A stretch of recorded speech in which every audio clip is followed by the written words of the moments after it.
way that AI is realized, or are you just talking about how it would act, like it would take over the world? Give me a box. I do really well when I'm in a box and you have some confinement, and then I can give you an answer. Okay. Let's say, let's go. Okay, let's say Amazon. I'll give you an example. Let's say Amazon does a massive layoff, right? And instead of getting people to ship orders and fill orders, they're using AI. They're using AI to load the trucks. They're using AI to do everything, right? Other companies pick up on this, right? Then AI starts getting enhanced, right? How do you with things like that happening in that grand scheme of things, right? How do you envision the world moving forward after AI achieves those things, or after companies start picking up AI to use it to their advantage like that, which is already kind of happening. But how do you see it long term at the end goal once that has happened? Yeah, okay, that's really good. That gives me some sides of a box to be in, so I can sort of wrap my head around that. Yeah, it's hard to answer because I think we're actually very far away from that. If you look at AI robotics, so when you talk about a company that can actually replace workers that pack boxes and drive a car and walk up and deliver something, we have autonomous, driving. There's Waymo that's being tested in many cities across the United States. I think there's some other companies. Tesla is trying to do it as well. So I think you can also just buy a Tesla that kind of self drives, but you have to sit in the driver's seat as a backup. So that technology exists. You have, is it Hyundai, the Korean company? They've invested in Boston Dynamics, that company that's been around for many years, with all the YouTube videos of these really scary robots that have gotten much more lifelike the last several years. So you could imagine they could replace people in a factory. And of course, for some time now, like probably the entirety of my life, we've had, if you will, robots working on assembly lines. But they're, like big giant arms with welders attached, or doing something with Right. machinery. It's not like a humanoid robot walking around. But okay, so we're getting kind of humanoid robots. But to have a company, let's say Amazon, that could have a completely autonomous factory that's not necessarily making products, but products are being shipped there, they're being packaged and being sent out, and then they're being sent out on trucks that are autonomous. So not that a humanoid robot gets in and drives it, but it gets packed in the truck, and then the truck drives itself somewhere. But then some part of the truck would have to like come out and deliver the package. To imagine all that taking place, I think that's not going to happen in my lifetime. That's so many advancements, not only that don't exist today, mixed in with some that do, but to have all of that be in a giant package that they thought was cheaper at the time than having individuals working with AI at the same time, or they invested all that money because they thought sometime soon it would make sense that it would be worth the investment and then it would become cheaper. I don't think we're anywhere near that. What I think we're going to have is we're going to have really selected industries that are going to have Mm, humanoid robots in a factory somewhere doing something, or doing some really specific task. But mostly AI is going to be software that's going to be replacing certain types of jobs. And also, it's going to just be gathering so much data and looking at business in a different way. It's going to find efficiencies that we never imagined, that we never paid attention to. And that's going to lead to even more people losing their jobs. So I think that's what's going to happen in my lifetime. I can't imagine the fully autonomous company on the scale of like an Amazon or a Walmart existing before I hit the grave. What about you? Do you agree? Do you disagree? yeah, I'm not gonna lie. That was a great answer, because I didn't even think about the investment towards a fully autonomous workplace when I asked that. So that's definitely something to take into account.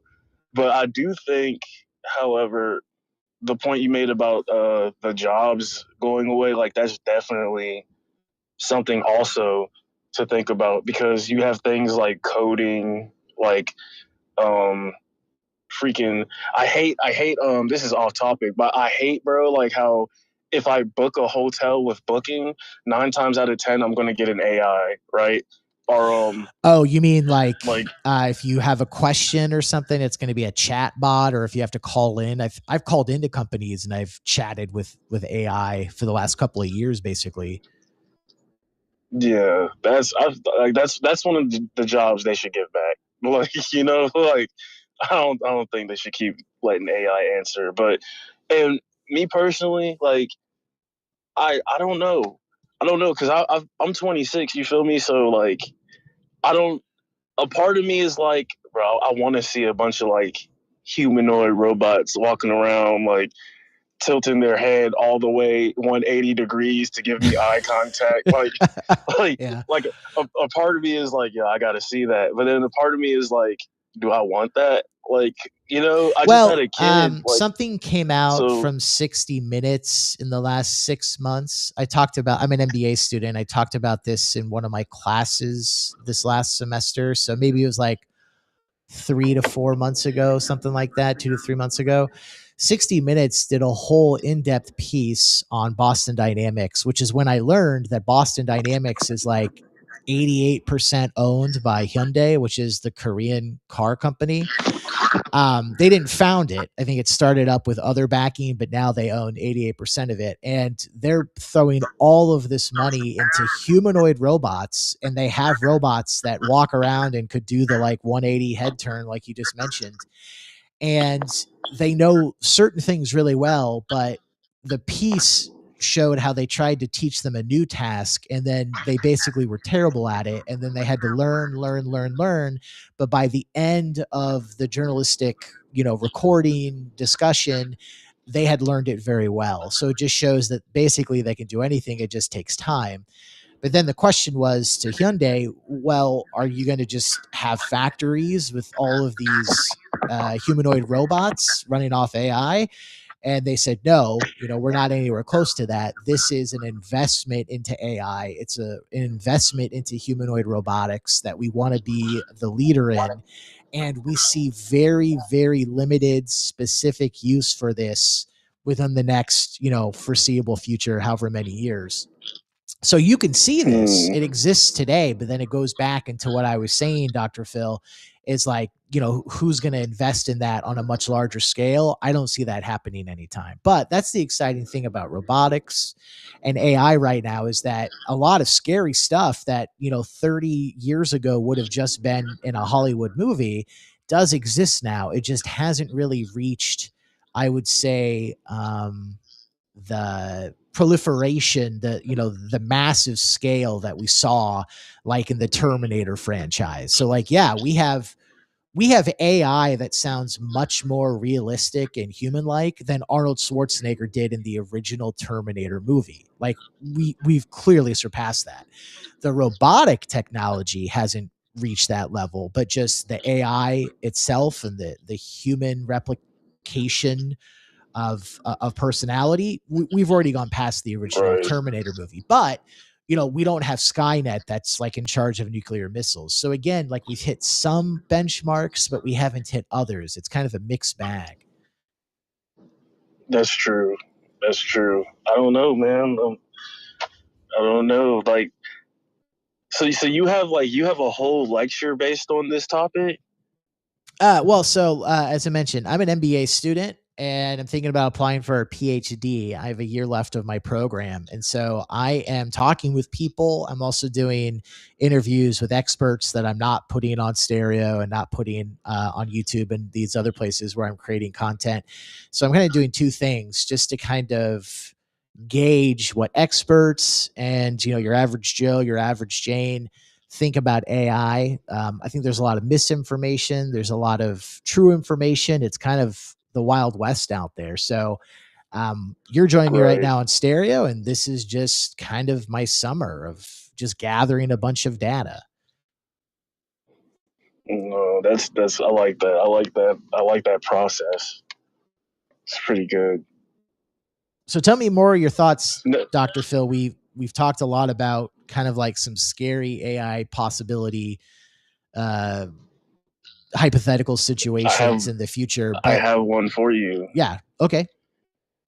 I don't know how this will fit into it, but now I don't want you to look at me weird after I say this, but there is an industry in which humanoid AI robots probably, I feel like we'll probably see them a lot sooner in this industry than we would anywhere else. And that is the adult industry. Yeah, I was thinking about that. I was like, my guess is manufacturing, but then I was like, no, maybe this is, like they say the internet, was invented one day and the next day it was just covered in porn. So yeah, exactly. if you look on websites that have chatbots, both text based and voice based, and then there's a lot of visualization AI out there. Exactly. A lot of them are scantily clad women. Now, to be fair, there's a lot of good looking dude AI out there as well, but most of the sort of borderline pornographic stuff that I've seen, it's like you'll see one of Barack Obama, one of Donald Trump, and then there'll be a very scantily clad woman. So that's what I'm seeing right now as well. Yeah. Yeah. I don't think it would advance as far now, probably into like toys or whatever you might have it, but I feel like that the chatbots can only get so far. And I do also feel like, because there are these random cases where you get like some dude who like listened to a chatbot for way too long and then he ended up spiral. I feel like that type of stuff might get a drawback in the near future. Like just the chatbot online chats with like the AI, like I feel like that might get a more drawback in the future, because those chatbots have like the adult like conversation code in them. So I don't really think that they have like as much of like a hold on them as like a Grok or a Chat GPT. You see what I'm Explain saying? that again. Adult conversation code versus Grok. Oh, you mean so that the sexy AI chatbot like will talk to you in ways that Grok and ChatGPT won't? Is that what you mean? Yeah, I feel like if a dude was to like talk to like the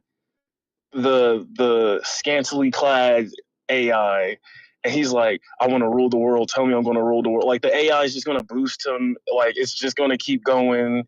It's going to get him to that point because that's what it was made to do. Like Chat GPT might be like, well, the chances of you ruling the world are like 53.1 billion. Like, you see what I'm saying? Like, I don't know though. This is a good test. This is a great test. One thing I think the sexified AI and also like a Chat GPT typical LLM will do is they'll both complement you. That's something that seems to be really attractive for users of AI. Is like, oh, that's such a thoughtful question. Like, oh, you're doing such a good job.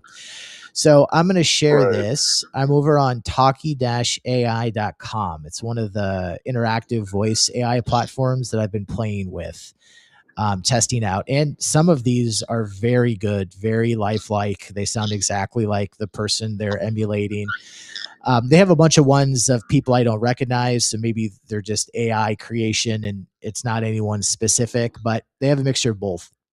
Here on the front page, there is, speaking of mixture of both, a pretty, I would say, like half and half mixture of good-looking guys and good-looking women. That surprises me that there's so many guy AIs here, because usually, like you were saying before, often it's really heavy on one sex versus the other. So that's recommended. Exactly. Let's click on featured. Wow, featured. This whole thing right here is guys. Wow, featured is all guys. Playing fun.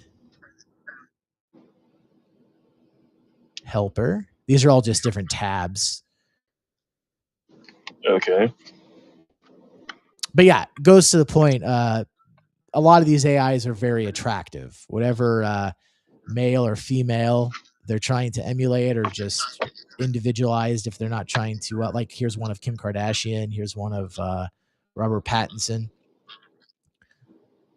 Oh wow. But yeah, they're all really, really, really attractive. I gotta say, I'm surprised here. This is actually pretty even, men, women, and I would say there's actually probably more men on this page than women if I had to count them. Now, have you ever heard of the movie Her? Yeah, of course. Yeah, Scarlett Johansson. That's a great movie. That predates kind of the AI revolution. It does. That's good. Like, see, and that kind of like I'm on that side of the scope. I'm on that side of the scale. I'm on the her side. I'm on the like. Can someone marry an AI if it boils down to it? That's the side that I'm on. Like, if like yes, now I see there's both sides to this, right? What we originally talked about with the industries and the jobs depleting because of the AI, but then you have this whole side that is this. I feel I could write a script today. I'm gonna write a script today. Like this, it's this whole side of AI that just plays with the human mind, but then it also comforts it and it gives it hope at the same time. But it's not there. It's not there. So like I don't know. I'm running too far ahead of myself, Professor. I'm getting too far ahead of myself. I need to draw back. But I'm in the middle. I'm in the middle with the AI thing. I'm in the middle with it. Okay, so let's talk about that. You're in the middle. So over on Stereo, One I have a second poll. though. Yeah, yeah. One quick second. I have to make a phone call real quick. I'm gonna be right back. You do you. All right, Dr. Phil has muted. Appreciate that. That's good social audio etiquette. So yeah, over on Stereo, the poll is your thoughts on AI. Mostly helpful or mostly bad for humanity? I am full on mostly helpful. Um, I do not see the glass half empty on AI. We talked about Waymo a moment ago. Waymo data from the past couple of years in its pilot cities show that when you compare the same types of trips, because sometimes Waymo only goes to certain areas of a town or it won't drive on the freeway. So you can't compare directly apples to apples with just all traffic. But it's saying trips on these same roads that Waymo has been, testing its software and improving its capabilities for the past several years, Waymo is significantly safer than human drivers. I think the exact wording is a significant decrease in injury causing accidents with Waymo over human drivers on the same roads, the same type of weather, the same time of day, everything apples to apples. You also have AI that's better at finding tumors in scans that you get done. So, I'm sure that's tied into better health outcomes, but I remember specifically reading something that AI can just find tumors sooner and more accurately than doctors. Now, in that situation, you imagine the doctors could look at it and AI could look at it, and you get best of both worlds. With something like autonomous self-driving rideshare, you're either in a Waymo or you're in a Lyft or you're in an Uber. You kind of have to choose there, right? So you can't always combine them. But you could imagine even we do have a lot of driving assist features in automobiles that have come out for several years now. Once again, if you get a Tesla, maybe some other brand as well, they do have like a self-driving feature. I'm sorry, autonomous driving feature that you can opt into, I guess. So you imagine that, I guess, an Uber driver or a Lyft driver could have some AI assisted features in their vehicle that may help them. But I still think that's more of you either have a human driver or you have an AI autonomous vehicle. So in those situations, at least talking about rideshare, the autonomous option is safer. It's clear. Doesn't seem to be debatable. With finding tumors in medical scans, you imagine you could use both. I don't know if it has a benefit to use humans and AI, so doctors and AI. I don't remember anything specific that said that, oh, AI is generally quicker to find these and more accurate, but there is one benefit of human doctors that we could combine.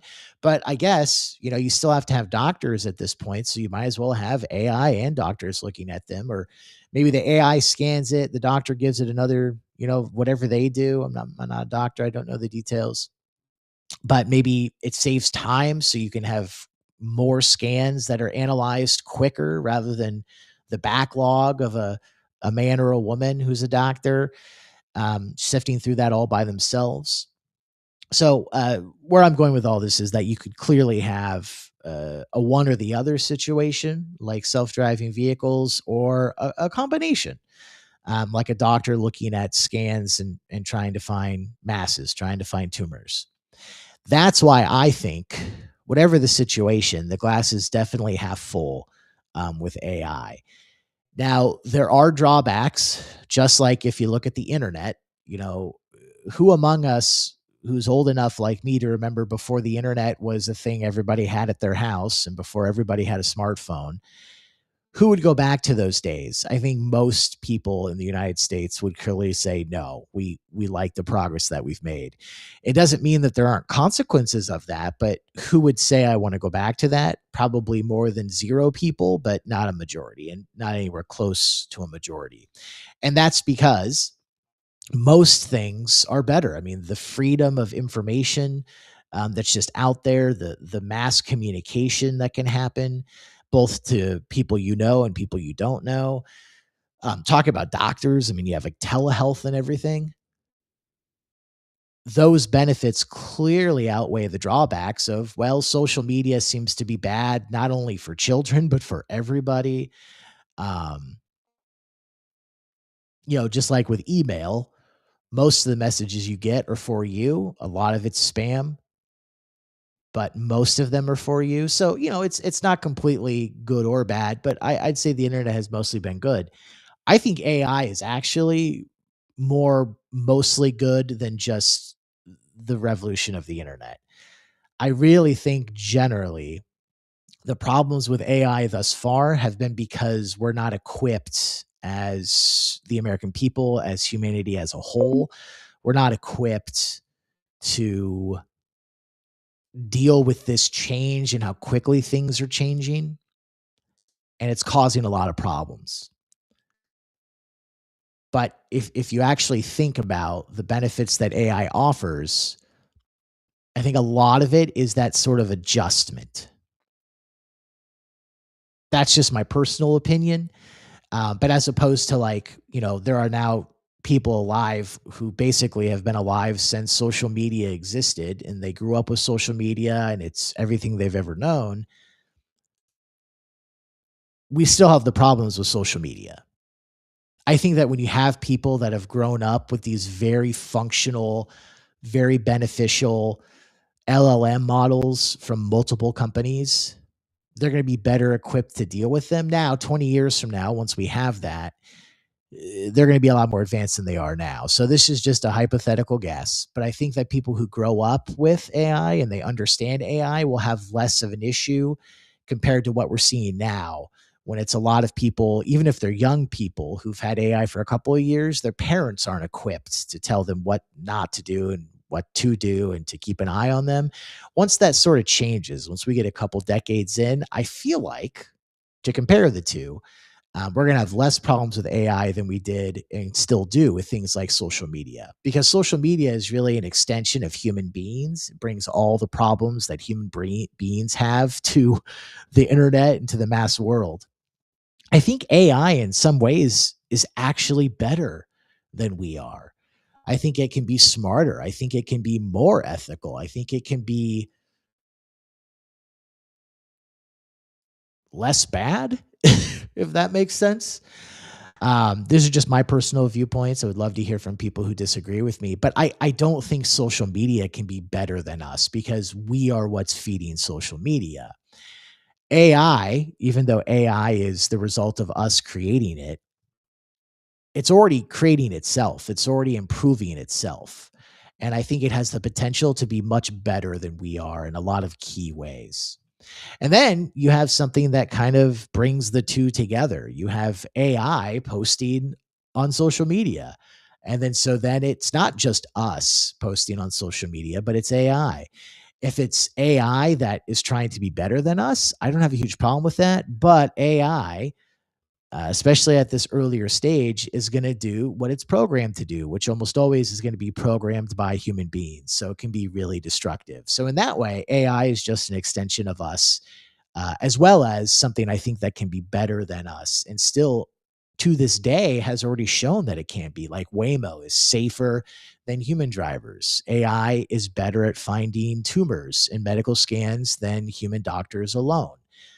I don't think we get those sort of clear benefits so early on compared to just the rise of other technology or other communication methods like social media.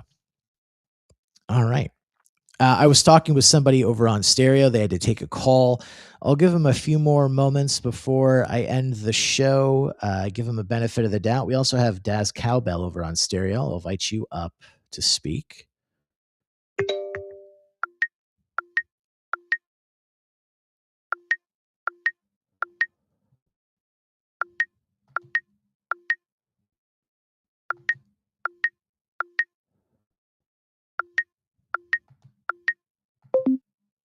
All right, didn't work.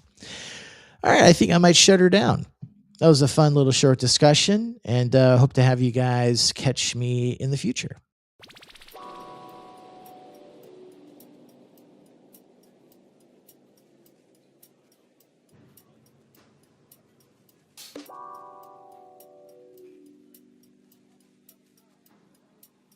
This is Chance Encounters live AI conversations. Visit tr.ee/Chance Encounters for links to our live YouTube video stream, Buy Me a Coffee listener support, and X Spaces audio simulcast to call into the show live. Those and all other links at tr.ee/Chance Encounters.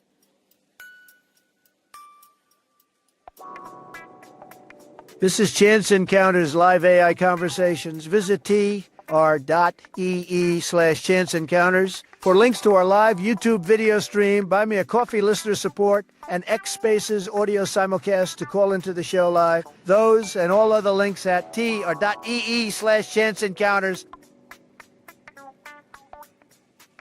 This is Chance Encounters live AI conversations. Visit tr.ee/Chance Encounters for links to our live YouTube video stream, Buy Me a Coffee listener support, and X Spaces audio simulcast to call into the show live. That's tr.ee/Chance Encounters. This is Chance Encounters live AI conversations. Visit tr.ee/Chance Encounters for links to our live YouTube video stream, Buy Me a Coffee listener support options, and our X Spaces audio simulcast where you can call into the show. That's tr.ee/Chance Encounters.